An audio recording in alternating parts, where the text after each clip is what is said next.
और जिसको अपनी प्रॉपर्टी जब्त करवानी हो वह गलत करेगा, जिसको अपने आने वाली व्यवस्था के लिए पूरे सारे रास्ते बंद करने हो वह अन्याय करेगा, अन्यथा किसी को अन्याय करने की छूट नहीं दी जा सकती।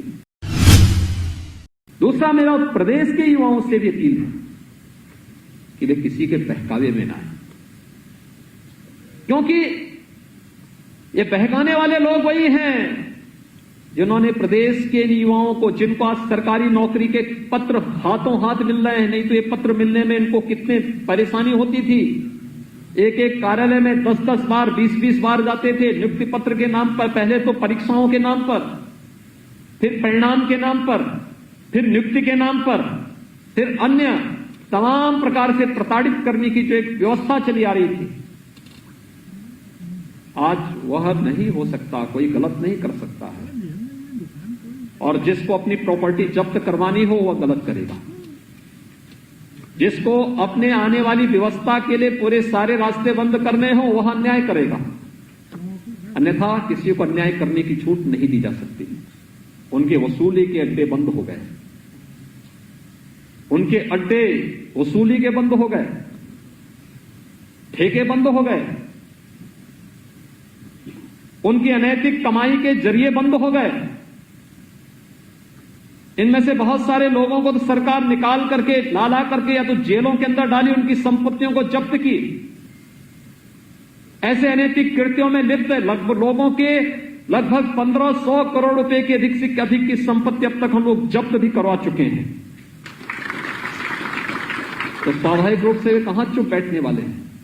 और इसीलिए आज के इस अवसर पर मैं आप सबसे पहले तो अपील करूंगा, जब सरकार पूरी ईमानदारी के साथ, पूरी पारदर्शी और सुष्टापूर्ण तरीके से भर्ती की प्रक्रिया को पूरा कर रही है, तो आपसे भी अपेक्षा रखती है कि आप भी इसी ईमानदारी और इसी पारदर्शी तरीके से अपने शासकीय व्यवस्था का हिस्सा बनने के बाद अपने उत्तरदायित्वों का निर्वहन करेंगे। यह अपेक्षा सरकार सबसे पहले आपसे रखती है। याद रखना, सरकार की व्यवस्था अनुशासन से चलती है, परिश्रम से चलती है। हम जितने भी लोग हैं, जितने भी सरकारी सेवक हैं, हमारा कार्य जनता की सेवा करना है। हम जनता के मालिक नहीं हैं, जनता हमारी मालिक है। जनता जब टैक्स देती है, एक एक नागरिक जब टैक्स देता है, वह राजस्व के रूप में एकत्र होता है और वही फिर हमें वेतन और भत्तों के रूप में न केवल सर्विस काल में बल्कि सर्विस काल के बाद भी वही राशि हमारे लिए उपयोगी हो पाती है।